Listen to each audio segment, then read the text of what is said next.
Примерно так может выглядеть колонна федеральных войск из засады. Гранатометчик и несколько автоматчиков прячутся над дорогой в густом кустарнике. Залп из гранатомета, например, по этой машине. Автоматчики отсекают десант. Вторая группа боевиков работает точно так же по замыкающей машине. После этого колонна расстреливается. Кусты, дороги, тактика боевиков хорошо известны военным.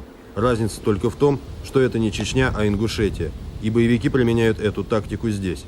Если судить по карте, это место находится на территории Ингушетии. Антитеррористическая операция, как в Чечне, официально на территории Ингушетии не проводится. Тем не менее, даже простая доставка продовольствия на одну из застав внутренних войск в этом районе проводится и планируется как небольшая спецоперация. Первыми на маршрут, по которому пройдет автотехника, выходят разведчики. Наша группа сопровождала колонну из базового лагеря на одну из застав. Дорога от силы 10 километров. С момента, когда машины тронулись в путь и вернулись назад, прошло около 4 часов. Первой подготовку начала артиллерия. Это ведется беспокоящий огонь по путям вероятного движения бандформирования. Были попадания, были жертвы. Был результат. Из-за угрозы нападения колонны ходят на заставы раз в неделю. В письмах домой эти солдаты успокаивают родных и пишут, что служат не в Чечне, а в Ингушетии. Ведь формально республика считается глубоким тылом федеральных войск. Война на везде война. Но какая здесь война? Это тыл. А кто сказал, где тыл? Где линия фронта проходит? Наши спецподразделения выходили, около 10 лежбищ этих нашли, боевиков. Были они уничтожены. Все. Там находились продукты, обмундирование, рация. Все было подготовлено для долгого пребывания в автономных условиях. Стреляет, потом уходит обратно. Обратно это куда? Ну, в горы. Кто, может, в Алкун. Верхний Алкун, ближайшее к заставе Ингушское село. Через него проходит единственная дорога к базовому лагерю федералов в этом ущелье и дальше к заставам и постам Черменского полка. Ну вот верхний и нижний Алкун. Это тыл или не тыл для вас?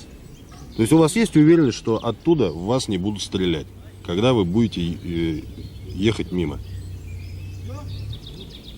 Ну, пример недавний расстрел колонны сам за себя говорит. Поэтому такой уверенности сказать, что вот 100% они там не поставят где-то засаду. Они просачиваются, находят возможности собираться, просачиваться. Насколько вот известно, у них были подготовлены свои места отдыха, когда они выходили из боев в населенных пунктах. 4 машины полка попали в засаду на этом месте 11 мая. Из 21 военного в живых осталось 2. В отличие от горных серпантинов, это место и эту дорогу на подъезде к ингушскому селению Галашки они считали безопасными. В отличие от гор, маршрут движения не прикрывала пешая разведка. Вероятные места засад не обрабатывала артиллерия. Не обрабатывает она и сейчас, хотя дорога теперь считается опасной. Просто применять артиллерию, а тем более авиацию в глубине мирной, тыловой и официально не воюющей Ингушетии военные не имеют права. В разбитой колонне ехала первая группа увольняемых в запас солдат Черменского полка. Вторую группу дембелей на этой неделе из Ингушетии в полк перебрасывали уже по воздуху. После нападения на колонну доставкой грузов на заставы и посты в горной Ингушетии занимаются солдаты Назрановского полка внутренних войск.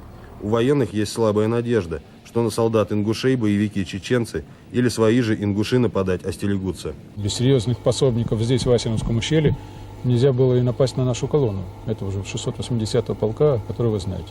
Только из того, что здесь пособники, из того, что здесь те, кто оказывает им помощь, бандитам. И, на мой взгляд, это не те бандиты, о которых там говорят, что они пришли из Чечни, это те бандиты, которые наверняка здесь осевшие, вот, имеют все возможности для сохранения и схрона своих оружия, боеприпасов, имеют возможности очень хорошо наблюдать за соединениями, и затем вот выскочили и напали на колонну. Военные крайне осторожно говорят о связях Ингушетии и ее жителей с боевиками. Разведданные, которые они не раскрывают, но на которые намекают, приводят их к такому выводу. Если не явная поддержка, то, по крайней мере, лояльность, не только к чеченским, но и к своим боевикам, помогает последним воевать против федералов здесь, в Ингушетии. они же должны где-то брать продукты. Если база находится здесь в 3-5 километрах от Алкуна, то, значит, естественно, поставляют. Они же не будут тащить с Грозного или с Бамута. Поставляют местные жители. Даже имея информацию, что в селе отдыхают боевики или спрятано оружие, военные не имеют юридического права провести в этом селении операцию. Это Ингушетия, а не Чечня. Здесь антитеррористическая операция не проводится. В лучшем случае военные могут передать свои данные местной милиции, и та задержит боевиков. Правда, если захочет или ей дадут это сделать. Через несколько дней после нападения на Черменскую колонну в селении Галашки были задержаны братья Евлоевы. Военная разведка считает именно их организаторами нападения. Кроме того, они находились во всероссийском розыске за другие преступления. Тем не менее, на днях Сунжинская прокуратура Ингушетии освободила их из-под стражи. Уже с выключенной камерой военные говорят, что чистить и еще раз чистить надо не только горную часть Ингушетии, но и равнину. Найденные ими в горах укрытия боевиков только верхушка айсберга. Даже раскрытые федералами базы боевики пытаются использовать. Не так давно при осмотре опорного пункта было выявлено, что он начал восстанавливаться. Его перед этим разбили в смысле.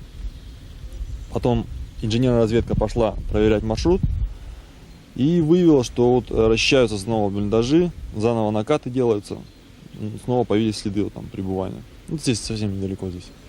По словам офицеров, после расстрела колонны Черменского полка на местных кладбищах исчезло несколько шестов с зелеными флагами. По опыту Афганистана, военные считают, что такой флаг ставят на могиле муджахеда, погибшего в бою, и убирают, когда за него отомстили. Неубранных флагов на местных кладбищах остается еще немало. Антон Степаненко, Сергей Топунов, ОРТ Ингушетия.